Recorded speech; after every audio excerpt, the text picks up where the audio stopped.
Hello, everybody. Good morning, good afternoon, good evening, wherever you are listening live to today's webinar, or maybe you're listening to a recording at some point in the future.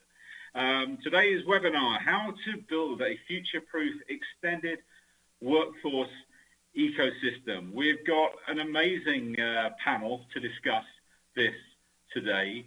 And we are going to talk about all sorts of things. We're going to talk about the components of that future-proof extended workforce ecosystem. We're going to touch upon technology, stakeholders.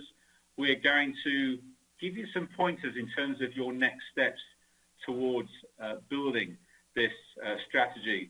Thank you to our sponsor, Flextrack, and in particular to Jeff Mike that's with us today, but more about Jeff, the panel, and Flextrack in a few moments. My name is Peter Regan. I'm Senior Director of Contingent Workforce Strategies and Research here at SIA. I'll be contributing. I'll also be looking after this webinar. And hopefully you can hear me. We do have a wonderful WebEx producer called Riley on the call today. If you've got any issues or you need any assistance, probably best just to put it in the Q&A and Riley will help you on your way. As with all the webinars, certainly that I'm engaged in, if we can keep this interactive with you, the audience, that's wonderful. So there's the Q&A function. All of the panel, including me, will keep an eye on that. If you've got any questions, any points of understanding, if you've got a point to make, if you don't agree with something that's being said, if you've got an alternative view, we'd love to hear from it, and we'll get back to all the questions during this session today. Those that we don't get a chance to get around to, we'll come back to you at a later date. But hopefully join in the discussion. For those of you that don't know about us, staffing industry analysts, we are the global advisor and research analyst for the staffing industry. We provide support for both corporate members who are providers of solutions and products to the industry. We also work with our council members, our HR, procurement, talent acquisition buyers of those services. We put on events around the world. We've just come out of a great summit in Dallas. We've got a healthcare summit, I think, next week or the week after. Editorial, make use of our free editorial on our website, our daily news, our CWS 3.0 and staffing industry review. We also provide certification and training. For my part, just building into this webinar, I had the privilege of spending most of my day speaking with these and other council members around the world, starting off my day in Asia Pacific, and they're all challenged with delivering talent and building workforce solutions for the future. And I just want to, before I introduce you to the panel and Jeff kicks off the topic today, just to avoid confusion. So as SIA, we go out and we ask buyers. This is just an extract from our most recent buyer survey 2022, and you can see here that there are a plethora of workforce strategies that are either in place today, the percentage of buyers saying they've got this in place today, versus what is going to be explored in a couple of years' time. Whether it's bringing the outsourcing of projects and services in, whether it's looking at direct sourcing, obviously that's a huge topic today, whether it's looking at projects to consider robots. What this all means is that organizations are needing to develop something that future-proofs their ability to get work done in the future. And the extended workforce ecosystem that's going to be discussed today is just subtly different to this graphic you might have seen, which is our workforce solutions ecosystem, which is essentially all of the types of activities and contributors to the workforce solutions ecosystem that staffing industry analysts reports on. Just break out this bottom quadrant here alone, then you start to bring in all of the technology. So I just want to differentiate the extended workforce solutions ecosystem that we're going to be talking about today from the staffing industry analyst workforce solutions ecosystem. Hopefully that's not too confusing, but it kind of all builds into each other. There's big challenges out there. So without any further ado, there's an incredible panel here today, and I think probably just one of the most experienced panels that I've ever had the pleasure of introducing. And let me just go around the board here. So Jeff Mike from Flextrack, Managing Director and Head of Research. He works closely with HR, procurement, and IT leaders to design extended workforce ecosystems. He's got over 15 years leading HR functions and 5 years leading global HR and workforce-related research. And prior to Flextrack, he was no less than Head of Human Capital Research and Insights at Deloitte. Bruce Morton, I'm sure many of you will know Bruce Morton. He's been around longer than me, over 40 years in the human capital industry, and he's well known as a global workforce design and talent acquisition expert. He's been recognized as an HR Thought Leader of the Year by HRO, both in EMEA and US, and has appeared in the 2022 SIA staffing lists. He also recently achieved a Lifetime Achievement Award from, I think it was Taliant Partners, for his significant impact on moving this industry forward. And then Laurie Hock. Laurie Hock, a board member with over 30 years experience and a broad proficiency in business incubation, growth, strategy, execution, and restructuring. She's a dynamic leader with a reputation for driving profitable growth through the development of high-performance teams, operational excellence. She also serves as a board member and advisor for private equity firms. Previously, a CEO of the Americas for Hudson RPO and president of Pontoon previously as well, so knows her stuff. That's an incredible panel. Just adding that up, was that 15, 40, 30? If you throw me into that, that's 34. That's 119 years. 119 years of experience on this webinar. Amazing. Okay, so Jeff, I'm going to pass you the baton, but maybe you might want to just tell us a little bit about Flextrack as I'm passing this over to you. Sure. Thank you. Thank you, Peter, and thank you, Bruce and Laurie, for joining our panel. I'm excited to be in a discussion with such a distinguished group. So real briefly, Peter, Flextrack has been delivering extended workforce technology for over 15 years. A few years ago, we recognized that legacy vendor management systems, which most of which were designed in the early 2000s, don't have the speed or agility to manage dynamic workforces of today or tomorrow. So we built our next generation extended workforce management system on the Salesforce platform as a disruptive solution to transforming and future-proofing non-employee workforce programs. And you heard Peter talk a little bit about ecosystems. And so, Peter, thank you for making that distinction. Again, one thing to remember about ecosystems is they tend to overlap, and they may not look the same depending on where you're seeing them. So an estuary ecosystem in nature, for example, contains elements of river, sea, and land ecosystems. Peter just shared on the workforce solutions ecosystem. The appendix at the end of this deck contains a very useful description of the TA technology ecosystem. What we'll talk about today is an enterprise extended workforce ecosystem focused on the needs of your individual business.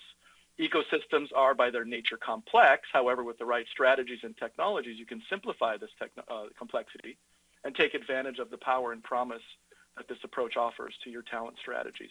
Our goal with this conversation is to move from the what to the how, and to give you some concrete steps for getting started with an ecosystem strategy. Future-proof, by the way, is about building program and organizational adaptability into your tech stack and into your business strategy to keep up with changes in labor markets and to drive adoption of your solutions and practices. So we'll spend just a minute on the agenda to give you a sense of what we're talking about. We'll go from the case for ecosystems all the way to what you can do to actually build your extended workforce ecosystem.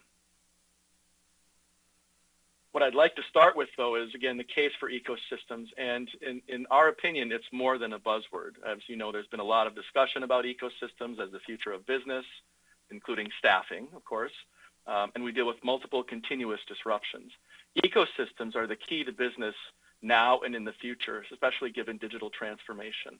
But don't just take my word for it. Look at what the experts are saying.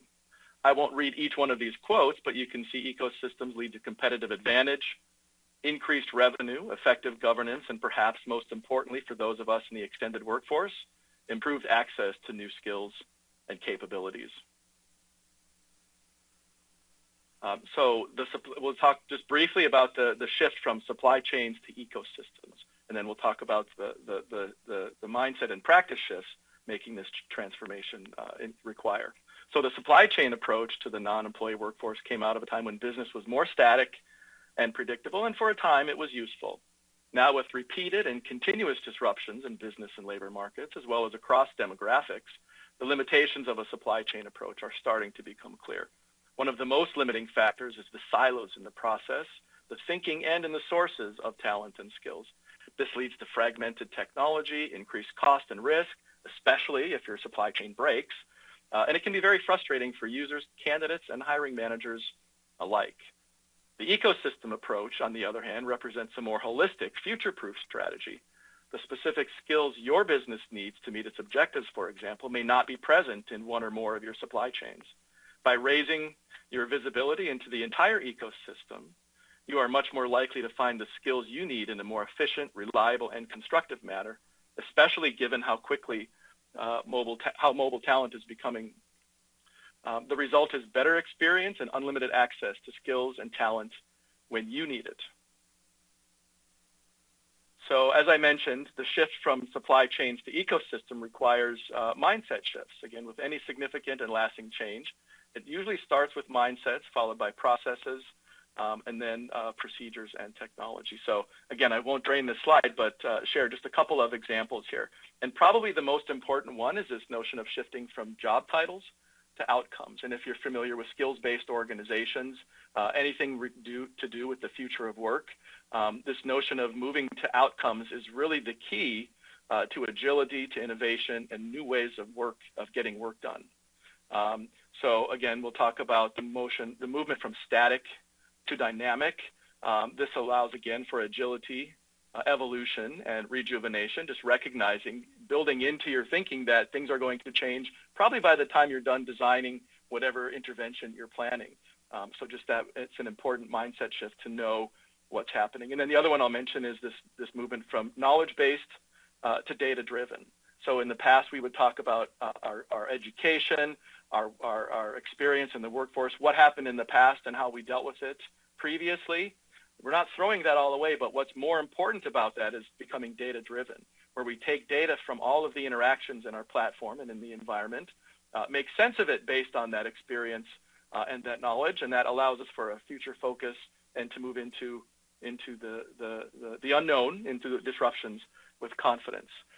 So I'd like to ask Bruce a question at this point. So Bruce, what are some of the challenges you're seeing or you're anticipating as customers move towards an ecosystem approach? Yeah, it's been a fascinating 12 months, sort of post-COVID, if we dare say that. But it's, I always say this is a window of opportunity that very rarely comes along in my 40-plus years, where we really have the opportunity here to get the attention of the C-suite. And to answer your question directly, I think the big challenge, at least the first challenge, that this cannot be an HR initiative or procurement initiative alone. It will fail. It sounds like a bold statement, but I'm pretty confident about that. So step one is for organizations to get the C-suite in a room and make sure that workforce is the number one agenda item. The organizations say that. It's become keeping the CEOs awake at night. There's 1,000 surveys out there saying that. But what are they doing about it? So how do you get your people, your leaders, to understand that this is a business imperative initiative? And, laying on the fact that, talking about moving from job titles to outcomes, that's exactly the journey that we're on, of thinking about the work first, not the talent first. And as you'd expect, we're drinking our own champagne, putting ourselves through this process. And I was in a whiteboard session with a bunch of our tech and data folks a few weeks ago. And I had to I must have said 20 times, stop telling me the job description. What is the work that needs to be done? And very, very simply, if you just take a job title and turn it on its head, it'll get you there. So rather than saying we need project management, no, we need to manage projects. Sounds simple, but organizations, if they get in that mindset, and then it's more likely to talk about outcomes. But it's not easy. If it was easy, everybody would be doing it.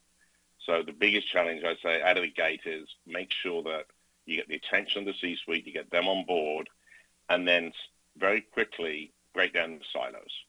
We've created technology, we've created processes that force a hire manager to make a decision on the type of worker to get that work done before they even press a button in the system.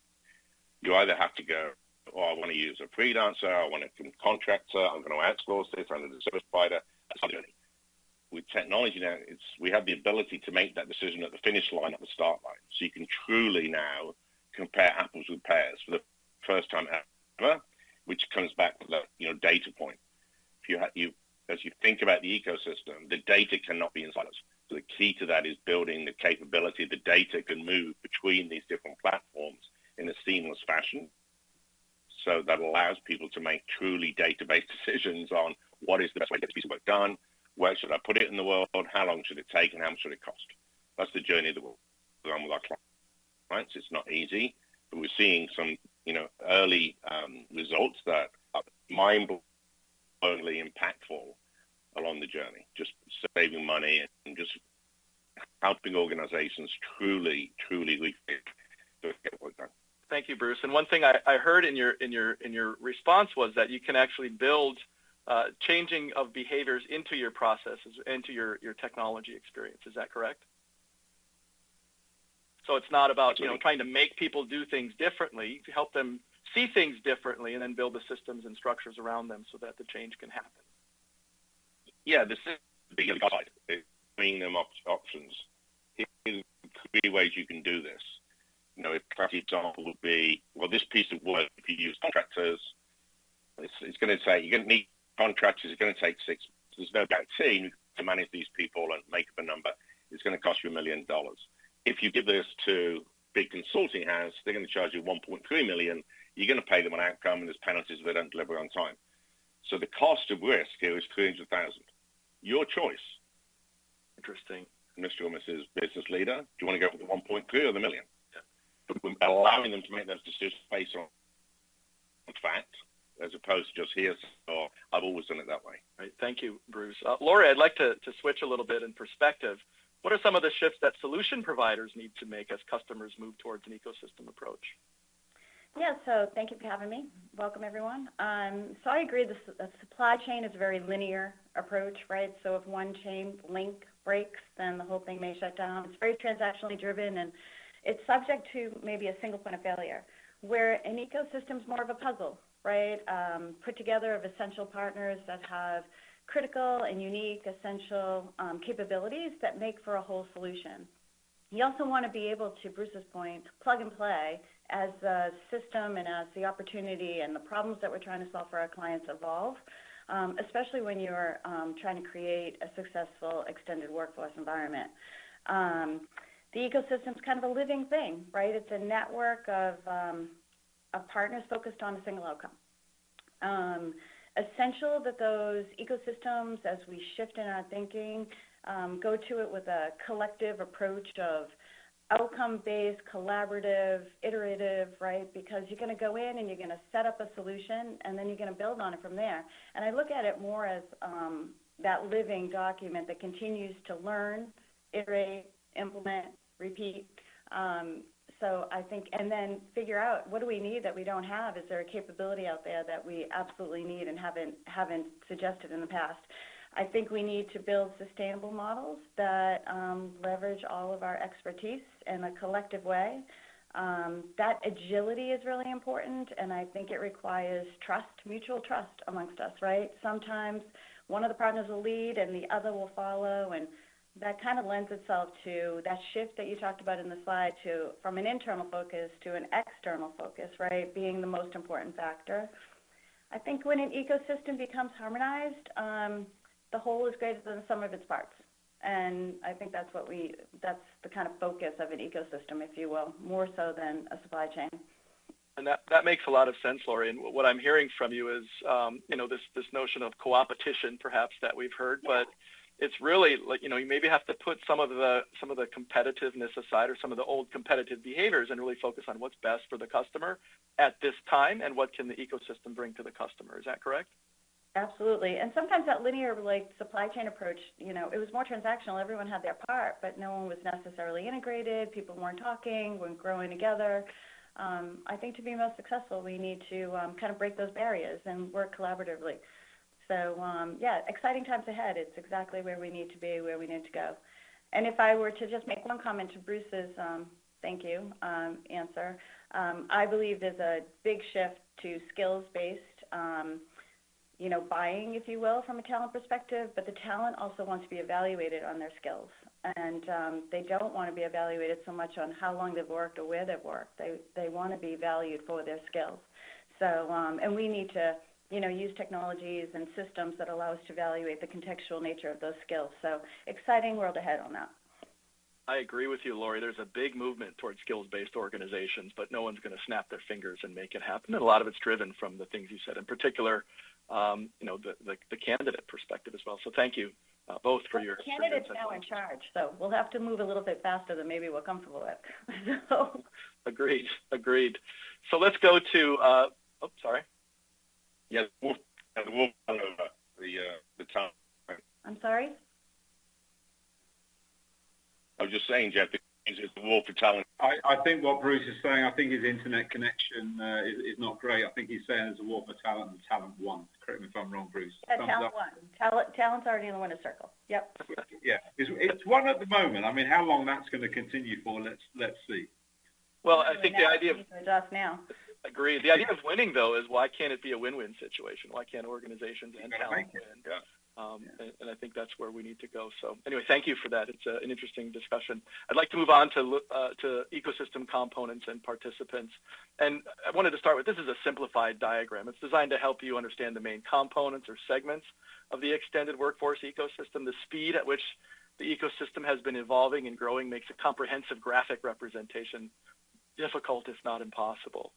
This graphic is also designed to give you a sense of the main components of very complex and evolving system. So let's go through the components and highlight a few points, keeping in mind that this is a continuous circular approach rather than a linear step process, as Lori had just mentioned.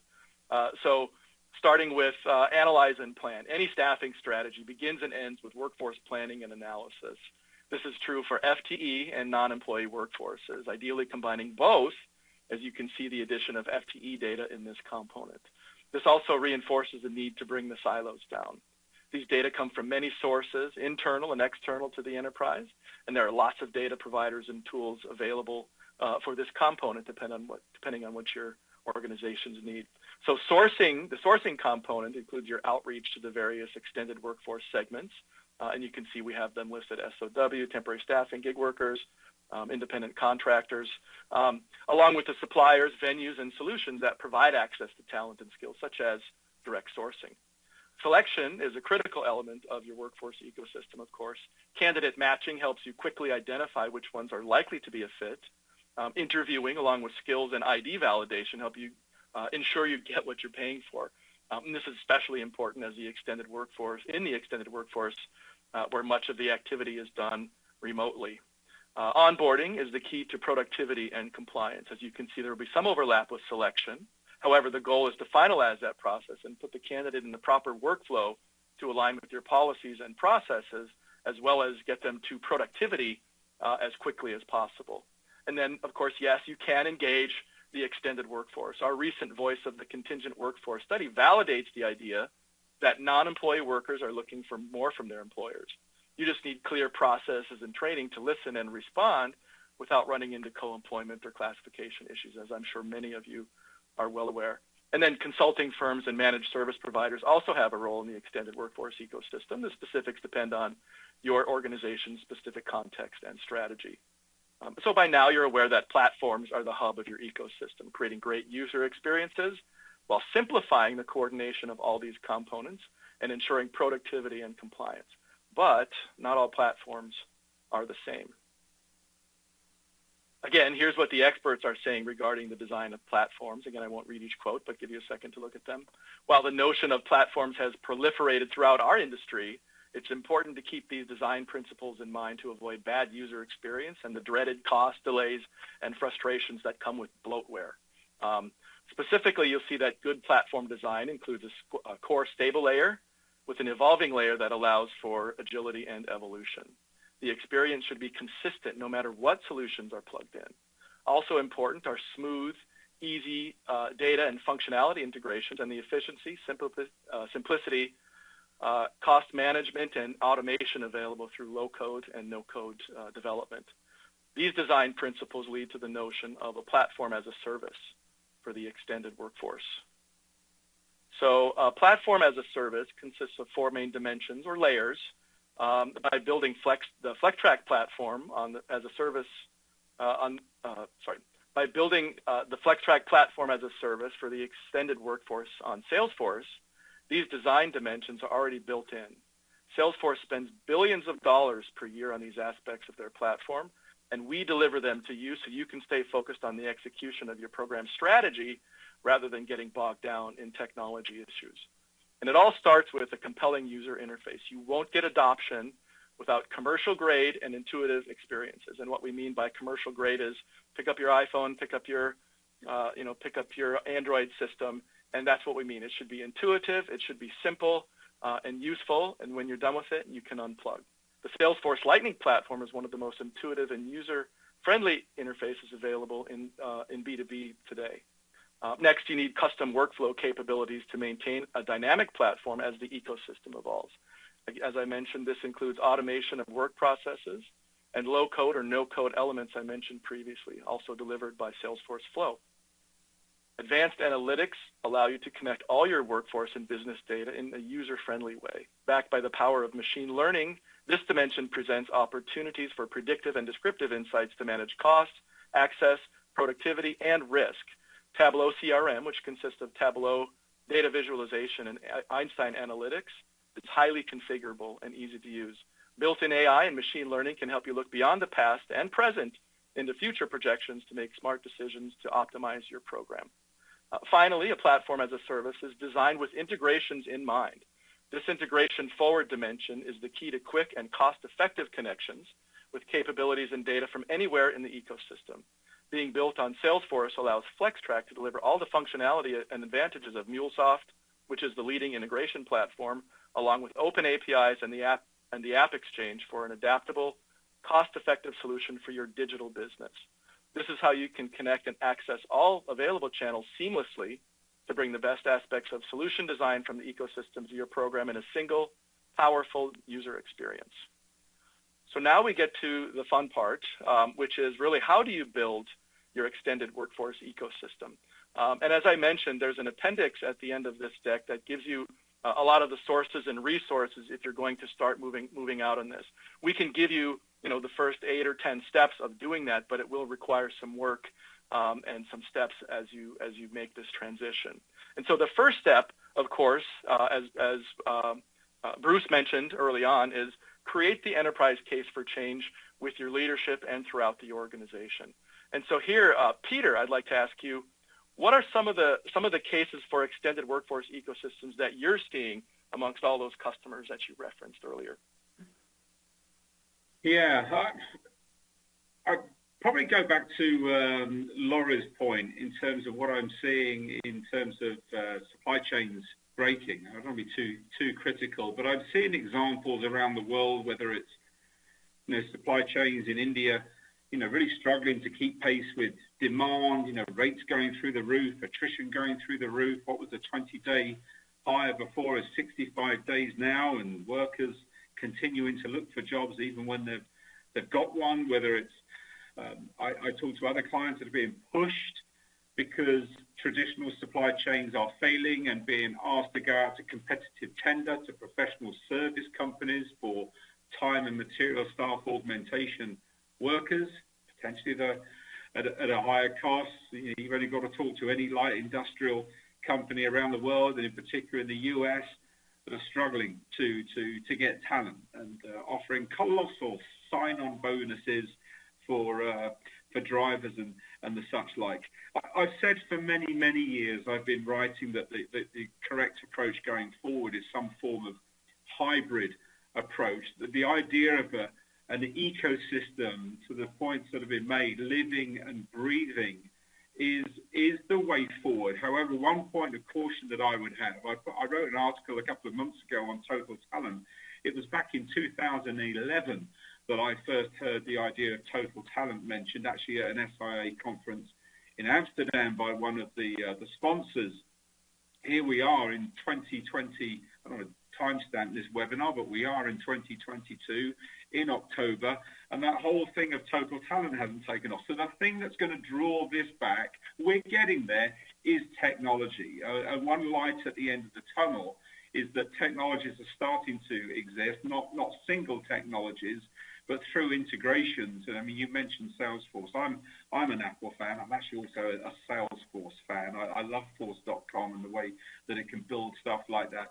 So there are numerous examples of supply chains failing. No fault of the supply chain, but this is an opportunity to have a living, breathing ecosystem. But I do think that technology is going to be the enabler. Whether that single technology is out there, I doubt. Whether it's going to be out there, every possibility.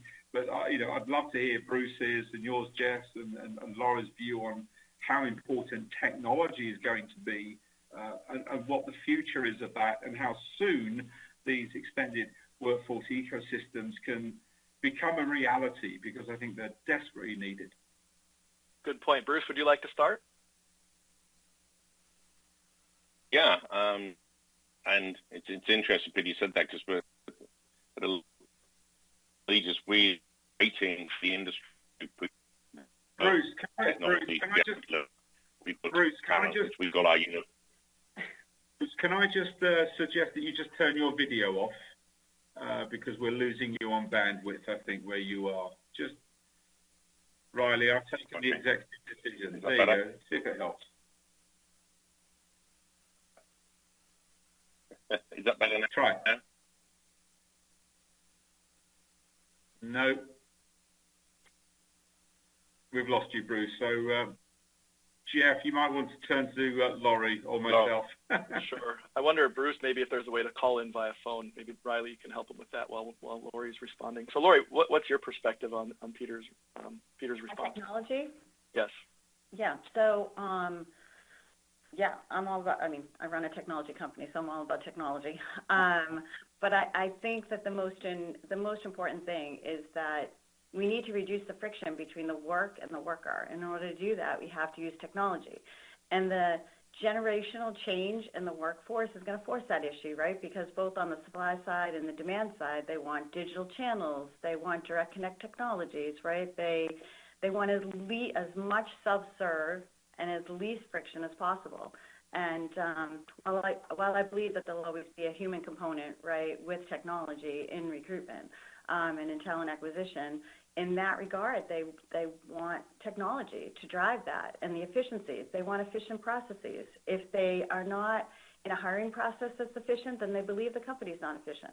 So, I believe that a reasonable blend between the human component, which will always be there, and technology used appropriately we'll see more of that, and we're going to have to ebb and flow and be open to that, because that's what the new generations want.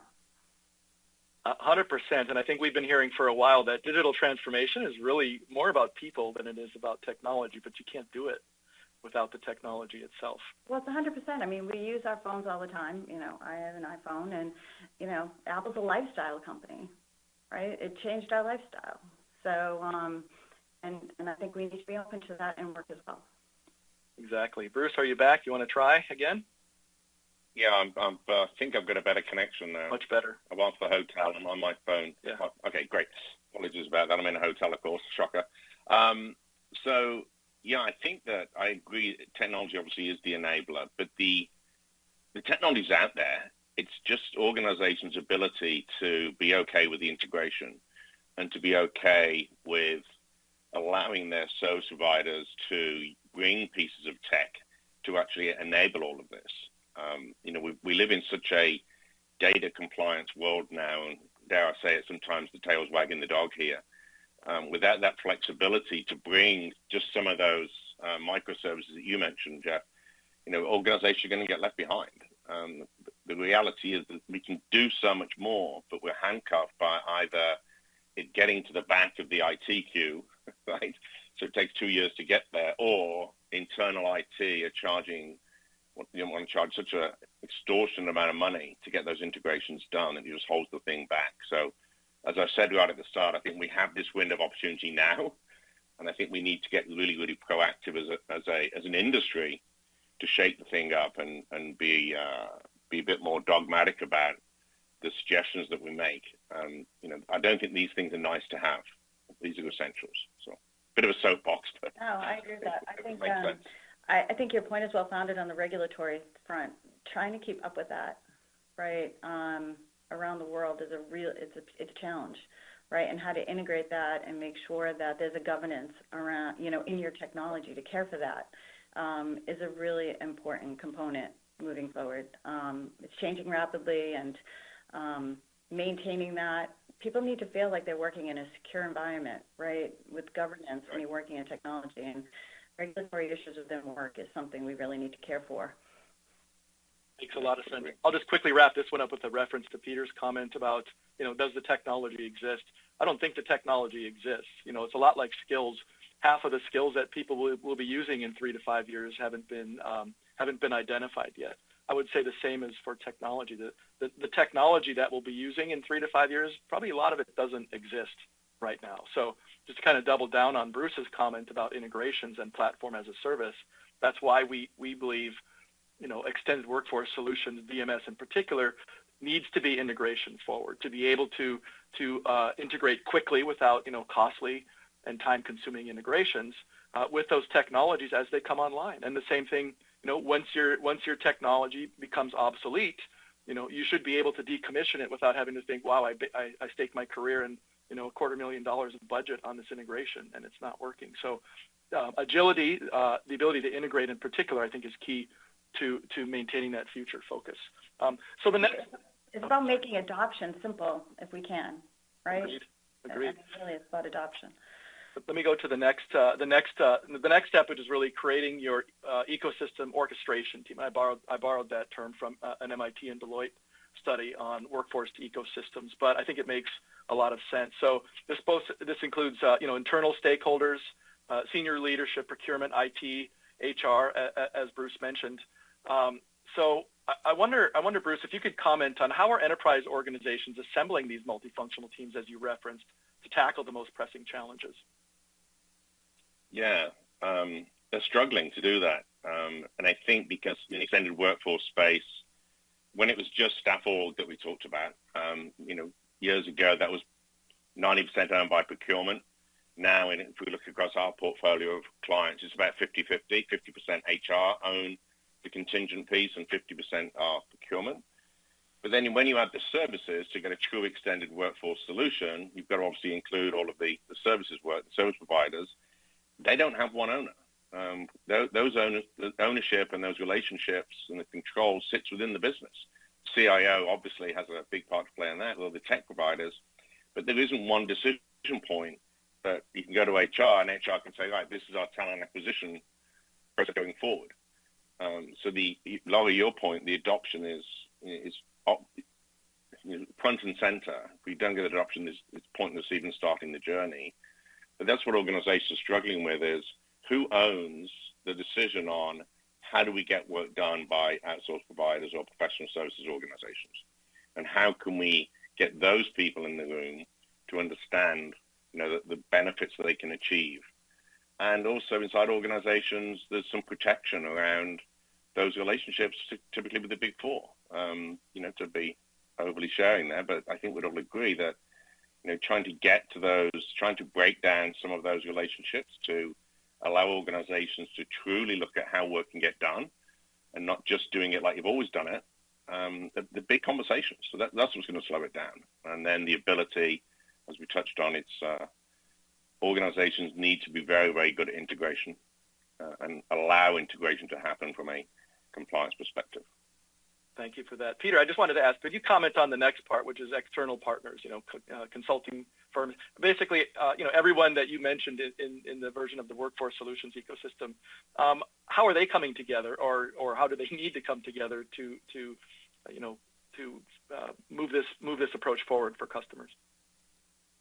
You mean on the provider side or the buyer side? The provider side, please. On the provider side, how do they need to come together? Well, I think they need to be. It was just mentioned about adoption. I think it's about stakeholders in organizations influencing, if I'm understanding the question correctly, the stakeholders in the organizations influencing these large service providers to the benefits of being part of a wider ecosystem. The same with staffing companies. I mean, everybody would like to deal directly and have 100% of the business with any end client. I think it's about the powers of influence, and I think it's about correct stakeholder engagement. I see, backing up what Bruce has just said, one of the key reasons that Total Talent hasn't taken off with we ask buyers is organizational silos. It's about getting these executives around the table. It's about getting that C-suite, finance, HR, procurement around that table to make some big decisions to encourage and motivate and ultimately get the adoption of these companies to play part of this ecosystem, whereas a lot of these relationships, as probably we know, are still done out on the golf course and are somewhere out in the business outside of procurement and HR even. Still happens. I love that answer, Peter. So we might say that the outcome that the providers are looking for, solution providers, is really adoption, or is one of the outcomes they should be looking for as they enter these arrangements. So let's move on to the next one, which is developing a framework for action. Again, borrowing from your creating the enterprise case for change to ecosystems. Why do you need an extended workforce ecosystem? And again, that's going to be an important step in translating from strategy to action and framework. How do you define success with your extended workforce ecosystem? And then from here, you'll start to identify and socialize governance principles. And again, the focus here is on governance, not necessarily on features or not necessarily on command and control, but it's really about governance and influence. But I wanted to ask Lori the next question, and this gets to this: how do you define success? So Lori, would you share your experience or perspective on the best ways enterprise organizations, the buyer side, can define success in an ecosystem environment? Sure. So I believe that success starts with defining the problem you're trying to solve, right? Is it access? Is it speed? Is it quality? Is it scale? So you need to define your goals based on that and determine what does good look like in the future. What capabilities are you lacking internally? Is it technology? Is it services, et cetera? That allows you to kind of establish your current baseline and do it to the extent that you can, right? Lots of folks say, I don't know how to establish my baseline.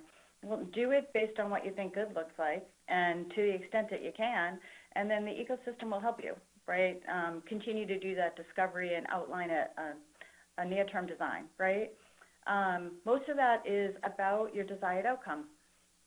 What good looks like is your desired outcome. And listen, success is all about the outcome, right? So taking the time to do all of that will really help your ultimate success, right? Because then you got everyone marching in a direction to your outcome. And there isn't one design that fits all. There's not one ecosystem that's going to fit all. So understanding what you need and don't have is an important part of putting together that puzzle that we talk about in terms of your ecosystem. I would also suggest that you don't underestimate the power of learning up front, right? Get educated, get references, read analyst papers, look at thought leadership, ask questions, right? Learn as much as you can about what you think you might need. I would be open to an iterative process, right? The Rome wasn't built in a day, right? So be open to iterating, to phasing, to stages, and kind of just, with your ecosystem, determine, what the pillars look like and what can go first and what can go second. And there's a whole lot of learning along the way, even within your ecosystem. An ecosystem should be purposeful, right? It should have high engagement amongst themselves and with the client. And define that, too, to fit the needs of your outcomes, if you will. Key requirements for a successful ecosystem: engagement, transparency, collaboration, all of those things are not for the faint of heart. And make sure that everyone's marching to the same collective goal and measure your success that way. Important to have measurements that are trackable, fairly simple stated for each component of your ecosystem as well as the collective ecosystem. So that forces engagement amongst us, right? And last but not least, make sure you have a governance structure, right? And we talked about, living in a safe space from governance and compliance perspective and technology. It's the same as it relates to, dealing with your ecosystem. Make sure that you have good checks and balances, good, quality checks within the system, kind of just force that continued learning process amongst us and, create a trusted space to do that. I think that all lends itself to you getting to a successful outcome. Lori, there's a gold mine of guidance. Sorry, Peter, go ahead. Laurie, yeah, can I just pick up something there just to expand on what you said, Laurie? You mentioned, one design doesn't fit all. I'm thinking that one design for an ecosystem maybe doesn't suit any organization. What my point is that I always think, the future is not a single destination. There's any possible futures. The futures never happen. The future never will happen by definition. And it's important that organizations, when you think of your ecosystem and you mention what does good look like, especially as we launch into 2023 and beyond, good might look like this or good might look like that. It's important to build your ecosystem with the flexibility. Maybe think of a red world, a blue world, a yellow world, and just paint those pictures and make sure that you're developing an ecosystem that could adapt and review. And the world in 2023 may start to look more green than red. It might look more red than green.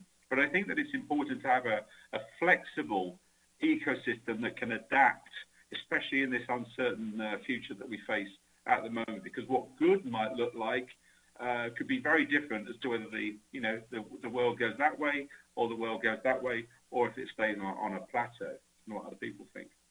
I totally agree. I think that there's a balance. Oh, sorry, Bruce. There's a balance between executing on today and dreaming about the future, right? You never want to stop dreaming about what the future can be, but you need to balance that with executing in the moment. We talk about that internally at Awfully all the time. So, totally agree with you. I think you do need to think to the future while you're executing today, and you need to have the right partners in your ecosystem that are capable of doing that with you. So, and plug and play as you go. I'm sorry, Bruce. Go ahead. Oh, thanks. Yeah, I was just going to add that, we've created a workforce maturity diagnostic for this very reason. The conversation we're having is for organizations to sort of lift the lid on, look under the hood of how that organization is operating, how it should operate. We do that at a C-suite level and a business leader level, and then compare the two. But the result of that gives you a target operating model, a North Star, if you like, that you know where you're heading to. It might take 2 years to get there, and you'll never actually get there, your point, Peter. But you can keep iterating that. But without that starting point, it's very hard to get everybody on board. So it's part of a change management process, allowing people to have their say. They've co-created, they're part of the solution, as opposed to just a part of the problem. And I think, technology should be last in my mind. It's let's paint that picture. It's a 2-year roadmap. How are we going to get there? Then select the best partners that are willing to go on that journey with you, because it's going to have to be a true partnership to achieve that. And at AGS we use the term, will it make the boat go faster? In other words, once you've created your North Star and your vision, everything then you're doing and point solutions and the tech you're looking at, is it getting us closer to that vision? Will it make the boat go faster? If it doesn't, why are we having the conversation? So it gives something for an organization to get behind. Excellent. So this is a great section, by the way. If you're interested in starting on building your workforce ecosystem, I would listen to this recording and parse out everything that Lori and Bruce and Peter just said. We have about 10 minutes left, so I want to keep moving. And then the next one. Jeff, can I just come in? There's a question just pops up in the QA that I think is a bit relevant. How do you see, anybody, how do we see offshore resources influencing the extended ecosystem? As our company is transitioning from a supply chain to enterprise, we're struggling with governance and security risks versus keeping IT work onshore only especially with creating a future solution. Not too sure that last bit, but in general, how do we see offshore resources influencing the extended workforce ecosystem, especially when it comes to risks? One of the key things that I was thinking about mentioning earlier on was, we're now seeing this time zone workforce, aren't we now? It's driving the need for an extended workforce ecosystem. The very fact that one of the challenges, I guess, with India is that, traditionally a low-cost place to get work done, workers are now able to take jobs in California and work remotely. And it's really impacting local environments and local economies, and the world's changing. So how do other people see the offshore resources impacting the ability to build these ecosystems? So I'll start quickly. I think, the offshore resources, it could be, they, as you mentioned, they're just as viable a channel or a category as anything onshore. So, offshoring can mean you work with on an SOW basis with another firm locally. Can mean you have, your temporary employers. You could open your own office in that area, and you can work with the ICs in the area. I think the key, the obvious key, is going to make sure that you're compliant locally. That you're, as you build a strategy, you have to have a partner who understands how to keep things, legal and market focused in that local environment, wherever it is. 100%. Mm-hmm.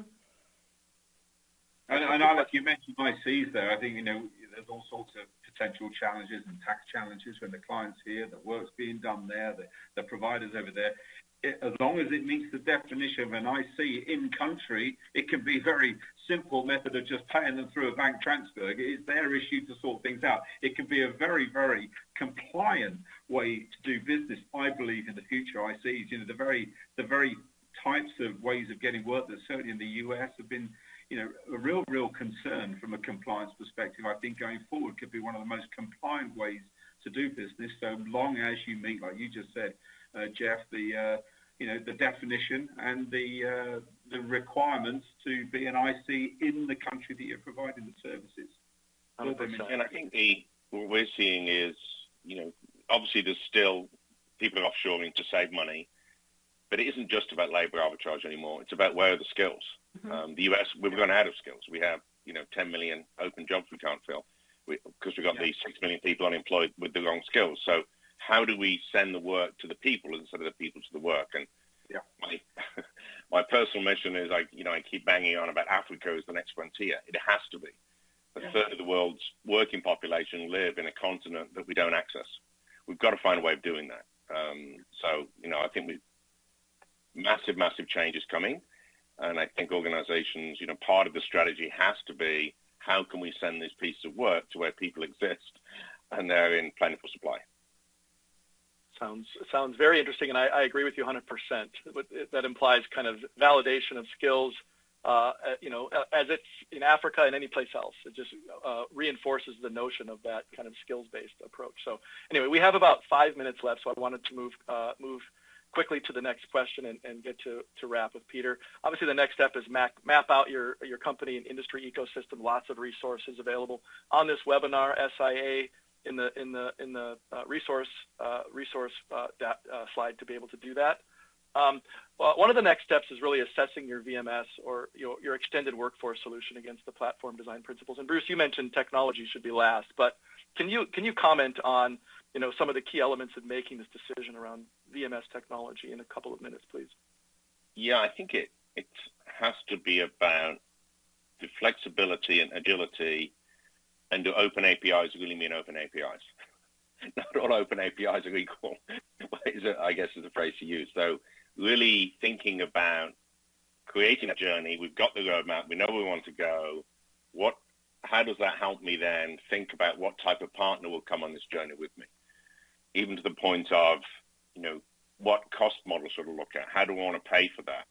If we're doing this because part of that is reducing costs, do I really want to enter a model where my partner is actually benefiting from the more cost that goes to that system? Such a weird monster that we've created in our industry, same as the MSP. We get paid as a percent of the spend, but our job is to reduce the spend. It's just crazy. But I think that's going to change. So as people start thinking about selection, what do I want my partner to look like in 2 years' time that's going to serve me correctly for this future that I'm creating? More than what is their 30 years of history. Does that really tell you much in today's world? Bruce, that's really a seismic shift in the way VMS is purchased and deployed. I know. It'll be an interesting challenge. So, yeah. Thank you for that. So, after, taking a look at your extended workforce solution, obviously as part of any change process and learning process, as Lori mentioned, you want to develop a learning and communications plan. Obviously, starting with your outcomes, which will drive your questions, which will drive the data you collect. So there's data analysis and sense making as you collect it. Experimentation and iteration, again, referring to that learning notion that Lori mentioned. And then you just have regular defined, maybe multi-channel communications with your key stakeholders. Where to get started is an important part, and that's really start with the most urgent problem. And so my last question for today is, Lori, what do you see as the most urgent challenge customers are facing today with regards to their extended workforce ecosystems? I think the most urgent problem for extended workforce and other is really the attracting and engagement of talent, right? How do we do that? How will we efficiently reach out? How do we communicate in a manner that's received well? I mean, that's been dramatically changing over the past few years. Retention strategies are more aggressive than they've ever been. The idea of using extended workforce has moved, right, from being short-term, a short-term solution to a strategic component of a workforce strategy. And as I mentioned earlier, the transfer of power from, the employer to the candidate is a real thing, right? They want to work with and for forward-thinking companies that use modern processes, right? They want to feel like they're learning every day and that their skills are being valued. So we need to appreciate the dynamic nature of the extended workforce and the expectations that they have of their employer. They care about their brand. They care about flexibility. They care about compensation. They want to be paid for their skills. They want simply for you to do what you say you do.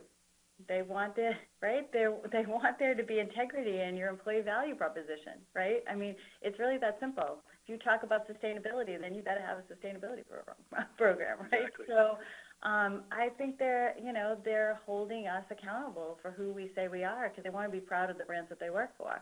And they want to work the way they want to work, whether or not that's remotely or hybrid or whatever the case may be. And certainly COVID played into that, but that was probably likely happening over time anyways. Maybe not as quickly as we see the shift, but certainly happening over time. So I think it's about attracting and engaging your talent in a way that they want to be engaged. That certainly includes technology and allowing them to have the ability to control how they're perceived in the market, right? They want full control over their personal brand. And that's an important component. So yeah, I think that we need to stay vigilant and aggressive about how we do that. And those that do it well will win. Excellent. Peter, you have the con to wrap us up, please. Hey, thank you. Thank you, everybody. So you've given it back to me. Thank you very much. Well, thank you, Flextrack, and in particular, Jeff, for all of your efforts in putting this storyboard together. Thank you, Bruce Morton, Lori Hock, 119 years of experience. If you're 119 years old today, you were born in 1903, the year Henry Ford set up the Ford Motor Company. That's just how much experience was around that table today. There's a few resources, SIA resources at the end of this deck. For any of you that are interested in taking CCWP, I will be running a CCWP class 29th to the 1st of December if you want to know more about running a contingent workforce program. These slides will be sent out to all of you attendees in the next 48 hours. Thank you. Good afternoon, good morning, good night, wherever you are in the world. Thank you very much. Thank you, everyone. Thank you. Nice to be here. Thanks, everybody. Bye.